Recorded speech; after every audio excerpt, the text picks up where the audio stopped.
Dear students, जैसा कि आपको पता है सीबीएसई ने 2 दिन पहले ही सभी सब्जेक्ट्स का syllabus 9th to 10th class में जो आते हैं उनका 30% तक रिड्यूस किया है। तो हमारा जो क्लास 12th में फ़िज़िक्स है उसका सिलेबस भी काफ़ी हद तक इन्होंने डिलीट करा है इस सेशन के लिए। तो ऐसा पूरा का पूरा कोई चैप्टर तो इन्होंने नहीं डिलीट करा, पर्टिकुलर चैप्टर्स में से कुछ एक टॉपिक्स डिलीट करे हैं जिनका मैं आपको एक ब्रीफ दे रहा हूँ। हमने अभी तक सबसे पहले जो चैप्टर फर्स्ट है हमारा, उसमें एक ये टॉपिक है uniformly charged thin spherical shell field inside and outside. तो आपको याद होगा ये टॉपिक है गाउस लॉ की second application. Basically Gauss law की 3 एप्लीकेशन थी, तो उन्होंने सेकंड एप्लीकेशन को रिमूव करा है जो हमने अपने नोट्स के अकॉर्डिंग करी है। तो गाउस लॉ जब आपको करवाया था तब बताया था कि ये बहुत इंपॉर्टेंट है, शायद उन्होंने इसलिए वो पूरा टॉपिक ना रिमूव करके फर्स्ट और थर्ड एप्लीकेशन रखी है सिलेबस में, सेकंड इन्होंने रिमूव कर दी है। फिर हमारा जो सेकंड चैप्टर है इलेक्ट्रिकल कैपेसिटेंस और इलेक्ट्रोस्टैटिक पोटेंशियल, उसमें से इन्होंने कुछ नहीं डिलीट करा, वो सारा एज इट इज़ है। चैप्टर थर्ड हमारा करंट इलेक्ट्रिसिटी, उसमें इन्होंने मेनली 2 टॉपिक डिलीट करे हैं। पहला है colour coding for carbon resistors. तो मैंने आपको बताया था कि रजिस्टर्स के ऊपर 4 कलर्स अगर हों, एक मैंने आपको टर्म भी बताई थी BB ROY great Britain very good wife, उसकी हेल्प से कलर्स कैसे फाइंड आउट करते हैं, किसी रजिस्टेंस की वैल्यू कैसे हम चेक कर सकते हैं, तो वो टॉपिक रिमूव हुआ है। दूसरा है series and parallel combination of registers.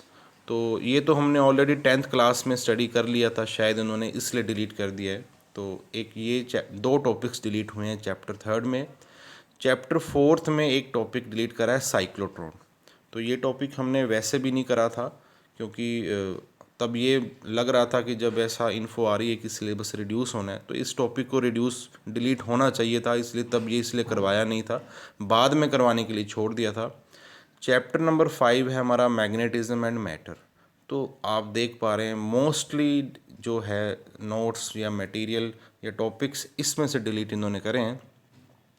Magnetic field intensity due to a magnetic dipole, bar magnet की वजह से जो उसकी एक्सियल लाइन पे इक्वेटोरियल लाइन पे जो हमने मैग्नेटिक फील्ड इंटेंसिटी कैलकुलेट करी थी, वो सारा का सारा इन्होंने 2 टॉपिक्स, एक तो इन्होंने ये डिलीट करे हैं, फिर डिलीट कराया third topic torque on A magnetic dipole bar magnet in a uniform magnetic field. यानी कि अगर हम मैग्नेट को मैग्नेटिक फील्ड में रखेंगे तो उसने एक टॉर्क एक्सपीरियंस करी थी, अगर किसी को याद हो तो वो इन्होंने पूरा का पूरा ये टॉपिक 3 टॉपिक्स हैं मेनली डिलीट करे हैं।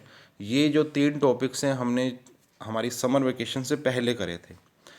समर वेकेशन के जस्ट बाद फिर हमने करा था classification of materials, para magnetic, diamagnetic, ferromagnetic with examples, और उसके बाद इलेक्ट्रोमैग्नेटिक और परमानेंट मैग्नेट में क्या डिफरेंसेस है, उनकी क्या क्या स्ट्रेंथ है। तो ये सारा के सारे टॉपिक्स डिलीट हो चुके हैं, हम कर चुके हैं।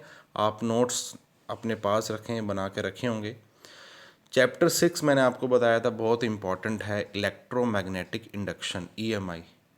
उसमें तो सिर्फ 2-4 ही टॉपिक्स हैं, जैसे कि फेराडेज का और हेनरी का experiments, Faraday's law, Lenz law, और फिर हमारा जब वो self induction and mutual induction आता है तो उन्होंने इस चैप्टर को नहीं टच करा। यानी कि वो चैप्टर 6 बहुत इंपॉर्टेंट है, क्योंकि चैप्टर 6 है वो चैप्टर 7 का बेस है, जैसे कि मैं आपको पहले बता चुका हूँ। फिर हमारा जो चैप्टर 7 आता है ऑल्टरनेटिंग करंट, तो अभी जो हम कर रहे हैं उसमें से अभी तक उन्होंने कुछ डिलीट नहीं करा। और जो इन्होंने बोले हैं टॉपिक डिलीट करने वाले, पावर फैक्टर और वॉटलेस करंट, वैसे ये दोनों छोटे छोटे टॉपिक्स हैं। मैं कोशिश करूँगा कि इनको हमारे इस चैप्टर 7 जो कर रहे हैं इसी के साथ आपको मैं इनको करवा दूं, क्योंकि ये 2-2 लाइन की डेफिनेशंस हैं बेसिकली। इनमें एक छोटा छोटा एक फॉर्मूला जो बहुत इंपॉर्टेंट है। और अभी हम 7th चैप्टर ही कर रहे हैं, तो मैंने यहीं तक ही डिस्कशन करना ज़रूरी समझा। आगे हम जैसे जैसे करते जाएंगे हम CBSE का सिलेबस का भी ध्यान रखेंगे, और फिर भी जो टॉपिक्स हमें लगे कि इम्पॉर्टेंट हैं कि हमें करने चाहिए तो उनका मैं ज़रूर आपको हिंट दूंगा। थैंक्स।